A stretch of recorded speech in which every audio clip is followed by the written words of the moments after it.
मैले पाइप लगाइरहेको छु मोटर।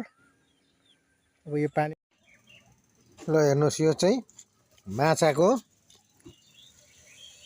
भित्रको त्यो फकुन्डो भन्छौँ हामी चाहिँ, त्यो फुलिने पाछालाई पानीमा तैराउने चाहिँ यही हो। पानीमा माछा कुद्नुको कारण चाहिँ मुख्य अक्सिजनको भाँडो चाहिँ माछाको यही हो। अनि त्यसै गरी हेर्नुहोस् यहीँनिर यो चाहिँ माछाको अन्डा है, माछाको अन्डा, माछाको आन्द्रा बढी हुन्छ। म त केही फेरि बाँकी छोड्दिनँ नि त। हेर्नुहोस् यो चाहिँ माछाको आन्द्रा हो। यो चाहिँ कुन माछाको भन्नुहुन्छ नि, ग्रासको। अरूको चाहिँ यत्रो हुँदैन, यो चाहिँ कुखुराको भन्दा पनि ठुलो हुन्छ। यो चाहिँ ग्रासको घाँस खाने माछाको यो चाहिँ। त्यसै गरी अन्डाहरू देख्नुभयो होला। अब यो चाहिँ भन्नुहुन्छ नि पित्त हो, माछाको पित्त। माछाको पित्त तपाईँहरूले देख्नै भएको छैन होला। यो अरू माछाको अर्कै खालके पित्त हुन्छ, ग्रासको अलग्गै हुन्छ पित्त। हेर्नुहोस् यो चाहिँ एकदम राम्रो हुन्छ फेरि प्रेसरवालाले खाने यसको पित्त चाहिँ एकदम। ल हेर्नुहोस् तपाईँहरू पनि खानु होला माछाको अन्डा, माछाको यो फकुन्डोहरू दामी दामी हुन्छ, दामी। हेर्नुहोस् यस्तो छ आन्द्रा भुँडीहरू,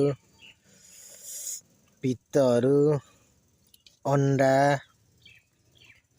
देख्नु हुँदैछ नि, यो चाहिँ माछाको अन्डा।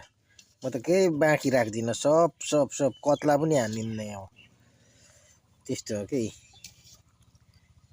ल हेर्नुहोस् माछा हाम्रो चाहिँ आफ्नै माछा पोखरी भएकोले गर्दा हामी चाहिँ माछा निकालिराख्छौँ लट। अब यो यसपालिको अन्तिम नै हो यो चाहिँ। त्यही भएर अब सबै तपाईँहरू जसले हेर्नुहुन्छ, अब खानु मन लाग्यो भने चाहिँ अब कन्ट्याक्ट गरेर आउनु होला। माछा चाहिँ अब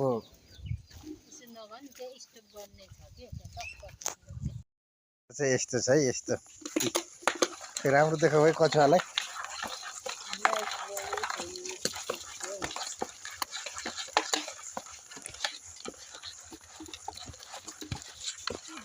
शिकार के मरेछ हौ? गैँची बाम, अन्डा बाम, मुन्द्री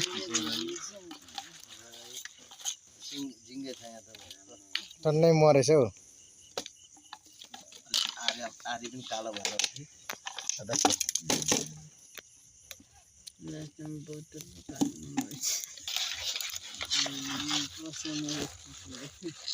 छ यो कछुवा त गतिलै पो रहेछ त होइन?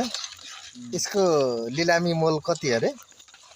तपाईँको कसले ज्यादा लाउन सक्छ त्यसले दिने हो।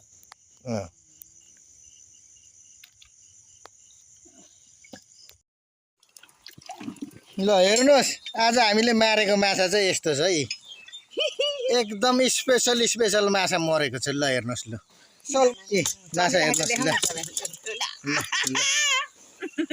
ल आज मारेको माछा चाहिँ यस्तो छ, हेर्नु है। ल है खासै राम्रो चाहिँ माछा मरेन, यसो अलिअलि चाहिँ मरेछ माछा चाहिँ। चल ल हेर्नुहोस्